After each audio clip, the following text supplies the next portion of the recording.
বলেন।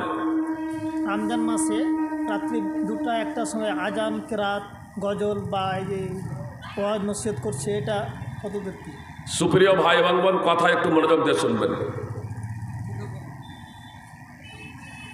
আপনার রাত্রি 1টা 1:30টার দিকে আজান, গজাল, কেরাত ইত্যাদি যে শুরু করে দেওয়া হচ্ছে, এটা করবেন না।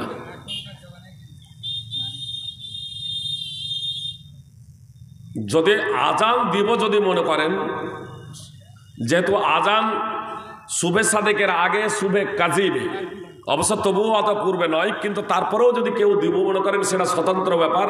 মানে শুভে কাদিবে মানে শুভে সাদিকের আগে, ফজরে মানে 2টো আজান আল্লাহ রসুল সাল্লাল্লাহু আলাইহি সাল্লামের যুগে হতো, এখনও সৌদি আরবে হয়। তো সৌদি আরবে প্রায় 1 ঘন্টা আগে হয়, কিন্তু রসুল সাল্লাল্লাহু আলাইহি সাল্লামের জীবদ্দশায় এই 1 ঘন্টা আগেও হতো না, প্রায় 15-20 মিনিট বা আধা ঘন্টা বলা যেতে পারে, 15-20 মিনিট আগে। মানে বলা হচ্ছে যে একজন চাপতেন, একজন নামতেন, একজন চাপতেন, একজন নামতেন। তো কতক্ষণ? 15-20 মিনিট। জি, বেশি করে ধরলে 15-20 মিনিট। সৌদিতে হয় এখন প্রায় 1 ঘন্টা আগে, ফজরের আজানের 1 ঘন্টা আগে। তারপরেও যদি আপনি 1.5 ঘন্টা 2 ঘন্টা আগে যদি দিব মনে করেন, সেটা স্বতন্ত্র ব্যাপার। শুধু আজান, ওই টাইমে কেরাত, গজল শুরু করে দেবেন না। সুপ্রিয় ভাই এবং বোন, আপসে কথা নয়, কেরাত এবং গজল শুরু করে দেবেন না। কেন? সেই সময় আপনি মনে মনে ভাবছেন যে আমার মা বোনদেরকে আমি জাগাচ্ছি যারা রান্না করবে। যে মা বোন কষ্ট করে ওই বাচ্চাটাকে ঘুমিয়েছে, সেই বাচ্চাটা জেগে যাবে, তাকে কে চুপাবে? আমাদের ট্রেন ধরাতে হয়, কাউকে জাগাতে হয় না, জাগাতে হয়। আর মসজিদের ইমাম যিনি আপনার আজান দিবেন, তাকে কি গ্রামের মানুষ জাগাতে যায়? কি বলছেন? তাহলে মসজিদের ইমামকে যদি জাগাতে না যায়, আমি রান্না করব। প্রত্যেক বাড়িতে আজকে অ্যান্ড্রয়েড মোবাইল, প্রত্যেক বাড়িতে অ্যান্ড্রয়েড মোবাইল, 2টা 4টা করে মোবাইল। সুপ্রিয় ভাই এবং বোন, তা আপনি বাড়িতে অ্যালার্ম দিয়ে রাখতে পারেন না কানের কাছে? 1 হাত ডিস্টেন্সে, আপনার থেকে 1 হাত ডিস্টেন্স আপনি মোবাইলে অ্যালার্ম দিয়ে রেখে দেন না? একটাই না হচ্ছে 2-4টা আপনার অ্যালার্ম দেন না। জি, একটা মোবাইল আপনার 5টা 7টা অ্যালার্ম দেওয়া হবে। আপনি দেন, আপনার কানের কাছে ঘ্যান ঘ্যান করে বাজবে, ঠং ঠং করে বাজবে, আপনাকে জাগিয়ে তুলবে। আপনার ওই জোরে রাত্রে মাইক বাজানো, এটা তো দূরের কথা। সুপ্রিয় ভাই এবং বোন, একদা আল্লাহ রাসূল সাল্লাল্লাহু আলাইহি সাল্লাম বের হলেন, দেখলেন আবু বকর এত আস্তে কেরাত করছে, কিছুই শুনতে পাওয়া যায় না। আর উমর রাদিয়াল্লাহু তাআলা আনহু জোরে জোরে কেরাত করছেন। তো নবী সাল্লাল্লাহু আলাইহি সাল্লাম বললেন আবু বকরকে, আবু বকর তুমি এত আস্তে কেরাত কেন করছিলে? তো বলছে, আমি যার সাথে কথা বলছি তিনি তো শুনতে পাচ্ছেন, মহান আল্লাহ তাআলা। তো আবু বকরকে বললেন যে, আবু বকর তুমি আর একটু উঁচু করো। একটু উঁচু মানে যাতে তোমার কানে আওয়াজটা শুনতে পাই, যাতে তুমি বুঝতে পারো যে তুমি কেরাত করছো।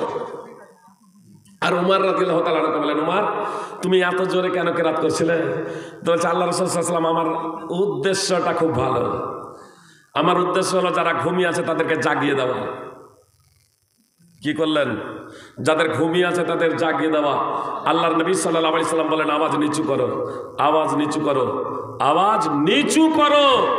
আরে যারা ঘুমিয়েছে তাদেরকে ঘুমাতে দাও, তাদের ঘুমে বিঘ্ন ঘটায়ও না, তাদের ঘুমে বিঘ্ন ঘটায়ও না। সুপ্রিয় ভাই এবং বোন, মুখের আওয়াজে মাইক্রোফোনে মাইক জুড়েও আওয়াজ না।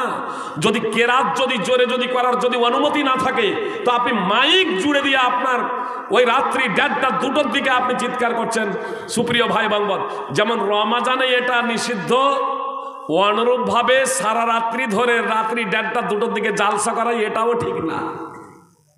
জি, ঠিক নাই। এজন্য আপনার দিনে জালসা করুন, প্রয়োজন হলে রাত্রি 10টা 11টার মধ্যে জালসা গুটিয়ে নিয়ে আসুন। সুপ্রিয় ভাই এবং বোন, বলেন কি বললেন? কাগজ দেবেন নাকি শেষ করে?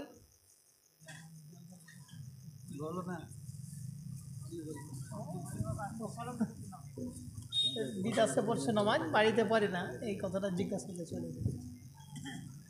আল্লাহ হেদায়েত দান করুক, আল্লাহ হেদায়েত দান করুক। সুপ্রিয় ভাই এবং বোন, মানুষের জীবনের কোনো গ্যারেন্টি নাই, আছে? কি বলছেন? সুদানে সামরিক বিমান ভেঙে পড়ে গেল, 46 জন নিহত। যে আমেরিকাতে সেদিন আমেরিকার উড়োজাহাজ এবং সেনাবাহিনীর বিমানের সংঘর্ষ বেঁধে গিয়ে 67 জন নিহত, একবার সব আবার পড়েছে সমুদ্রে। এক সেনা বিমান, আমেরিকার সেনা বিমান এবং আমেরিকার উড়োজাহাজের সংঘর্ষ। জি, আপনার মহাকুম্ভে গিয়ে, ওখানে গিয়ে অনেকেই, কেউ রাস্তায় যে পথ চলতে গিয়ে, হাঁটতে গিয়ে আপনার আপনার জানুয়ারিতে দেখলেন যে দাউ দাউ করে আমেরিকার লস অ্যাঞ্জেলসে আগুন জ্বলছে। কত যে সম্পদের ক্ষয়ক্ষতি হলো আল্লাহই ভালো জানে, কত মানুষ নিহত হলো আল্লাহই ভালো জানে। আর এই জানুয়ারিতে আবার দেখেন, এই জানুয়ারিতে আমেরিকায় আবার যে এই ফেব্রুয়ারিতে, জানুয়ারিতে আপনার দাউ দাউ করে আগুন জ্বললো আমেরিকায়, লস অ্যাঞ্জেলস রাজ্যে 10 দিন ধরে টানা আগুন, টানা আগুন।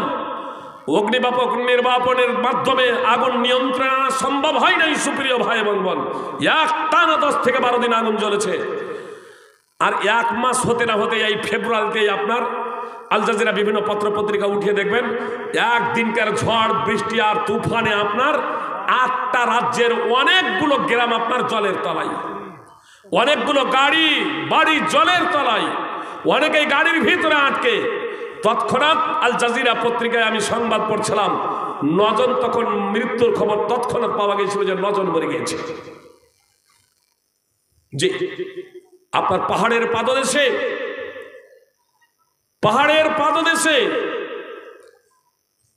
গোটা আস্ত গ্রাম মাটির তলায় চলে গিয়েছে।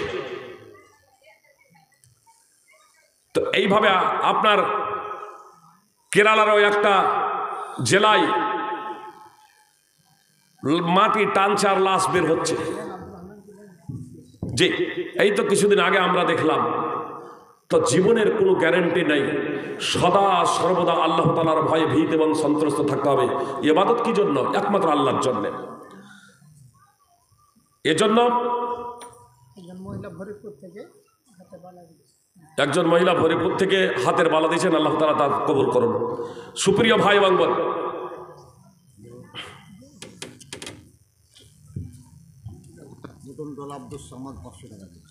নতুন টলা আব্দুস সামাদ 500 টাকা দিয়েছে। আল্লাহুম্মা সাল্লি আলা আলে